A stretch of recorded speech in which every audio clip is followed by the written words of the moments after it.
ایک بات میں نے شروع کرنی ہے پر آپ نے ناراض نہیں ہونا، پہلے وعدہ کر لیں۔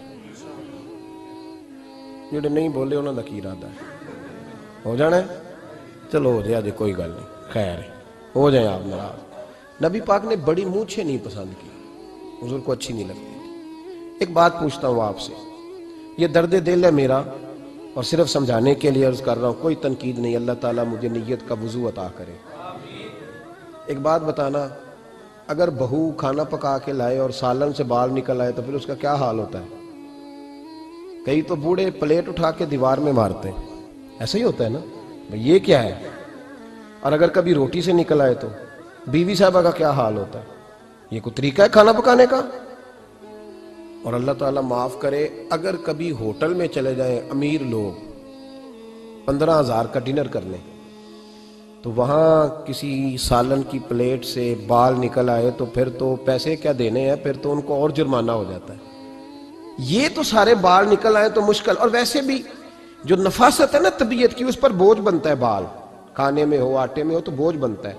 تو بڑی مونچھوں والا دوست بھائی بزرگ جب پانی پیے گا تو بال پانی میں جائیں گے کہ نہیں جائیں گے؟ حکیم اور ڈاکٹر کہتے ہیں کہ کینسر کے مرض کا خطرہ ہے۔ اب باقی بھی راضی نہ ہوں، حضور نے بڑی مونچھیں بھی پسند نہیں کی اور چھوٹی داڑھی بھی پسند نہیں کی۔ حضور نے فرمایا داڑھیاں بڑھاؤ، مونچھوں کو پست کرو، مشرکین کی مخالفت کرو۔ اور ایک مقام پہ رسول پاک علیہ السلام نے یہاں تک فرمایا کہ جو مونچھیں پست نہیں کرتا وہ ہم میں سے ہے ہی نہیں۔ اتنے سخت لفظ۔ ایک صحابی تھے، آپ یقین کریں نا، کئی دفعہ دوستوں کو کہنا پڑتا ہے اور کئی دفعہ نا مجھے محسوس ہوتا ہے کہ یار ہم روز ہی کہتے ہیں، لیکن کہتے پتہ کیوں ہے کہ بوجھ بنتا ہے وہ بندہ جو اس طرح کی تباہ کے ساتھ آتا ہے، جو حضور نے پسند نہیں کیا۔ ایک شخص نبی پاک کے سامنے آیا، قاضی عبدالدائم دائم صاحب نے لکھا ہے، بڑی خوبصورت بات لکھی ہے، کہنے لگے حضور کے سامنے وہ اکثر آیا کرتا تھا تو مونچھیں بڑی تھی، حالانکہ داڑھی بھی بڑی تھی، مونچھیں بھی بڑی تھی۔ 2-4 دفعہ حضور نے باتوں باتوں میں تات اللفظ سمجھایا، کچھ بندے نہیں سمجھتے، تات اللفظ سمجھاؤ یا بڑا کھول کھول کے سمجھاؤ پر بات سمجھنے کو تیار نہیں ہوتے۔ پتہ نہیں کیا ایسا حسن ہے بھئی، جو حسن نبی پاک نے پسند نہیں کیا وہ کبھی حسن ہو سکتا ہے، کبھی خوبصورتی ہو سکتی ہے، وہ کسی کا ذاتی کلچر تو ہو سکتا ہے پر دین کی تہذیب نہیں۔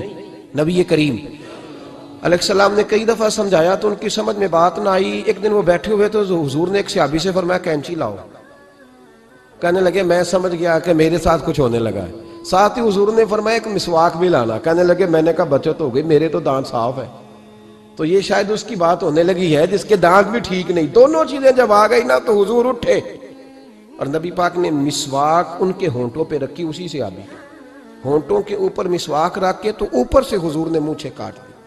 فرمایا یہ نہ ایسا کرو، یہ چیز مجھے پسند نہیں ہے۔